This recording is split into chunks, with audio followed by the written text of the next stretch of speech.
Panel board, ঠিক আছে। এইখানে মেন যেটা সেটা হচ্ছে একটা এমসিবি লাগানো আছে। এমসিবিটা তার আগে কি আছে, ওইখান থেকে আউটপুট এসছে। এই যে নিচের যে তারগুলো বেরো হয়েছে, এটা হচ্ছে আউটপুটটা এসছে ডিজি থেকে, মানে এই ডিজেল জেনারেটরের ভিতর থেকে, টার্মিনাল বক্স থেকে আউটপুট এখানে চলে এসছে।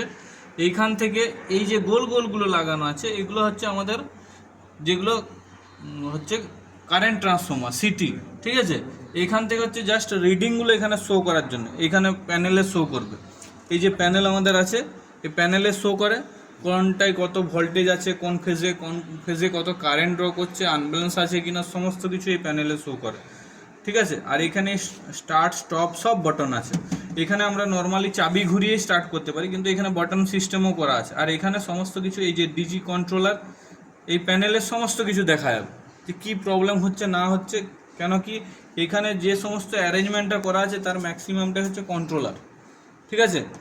এই সমস্ত যতগুলো ছোট ছোট কম্পোনেন্ট লাগানো আছে এগুলো সব কন্ট্রোলার। আর এইটা হচ্ছে মেন সাপ্লাইয়ের কারেন্টটা। আর এইখানে যে তিনটে এমসিবি আছে, এই যে তিনটে এমসিবি, এই তিনটে এমসিবি জাস্ট এখানে প্যানেলে পাওয়ার দিচ্ছে, ওখানে ব্যাটারির সাপ্লাইটা অন হচ্ছে, এই তিনটে কাজের জন্য। এইখানে পাওয়ার দেবে, এখানে পাওয়ার দেবে, আর মেন যে ব্যাটারিটার থেকে সাপ্লাইটা যাচ্ছে ওখানে মোটর পর্যন্ত, ছোট একটা যে মোটর লাগানো আছে ওখানকে সাপ্লাই দিচ্ছে।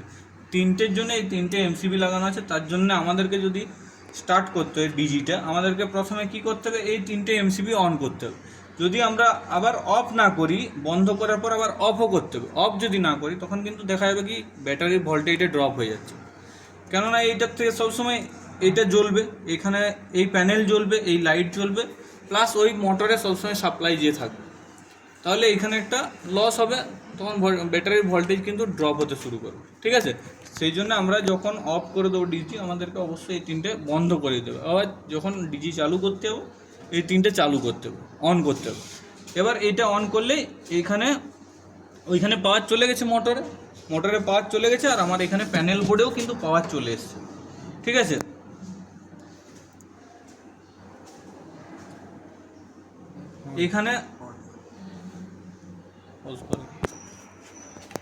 এখানে যে এবার আমাদের যে সুইচগুলো আছে, স্টপ স্টার্ট, এই সব সুইচগুলো দিয়ে এই রিসেট আপ ডাউন, এই সমস্ত সুইচগুলো আমরা ব্যবহার করতে পারি। যেমন স্টার্ট করার জন্য এই সুইচটাও ব্যবহার করতে পারি, স্টপ করার জন্য এই সুইচটাও ব্যবহার করতে পারি। সুইচ দিয়েও কন্ট্রোল করা যাবে।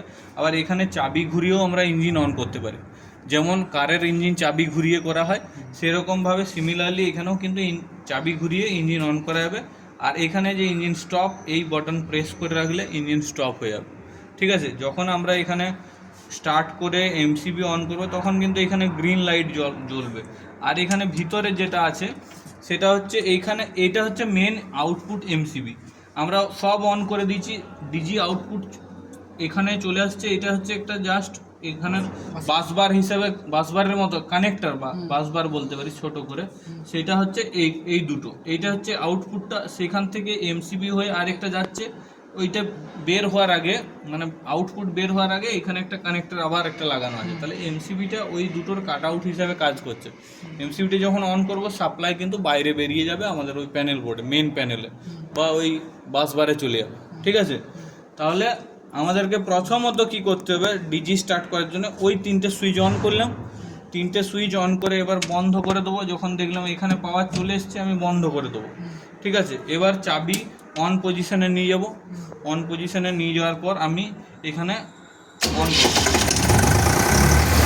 অন করলে স্টার্ট হয়ে যাবে। স্টার্ট হয়ে যাওয়ার পর আমাকে যদি অন করতে এখানে আমি অন করবো তাহলে ওখানে সাপ্লাই চলে যাবে, এখানে বন্ধ করে দিচ্ছি, ঠিক আছে। আরেকবার স্টার্ট করে দেখছি আমরা।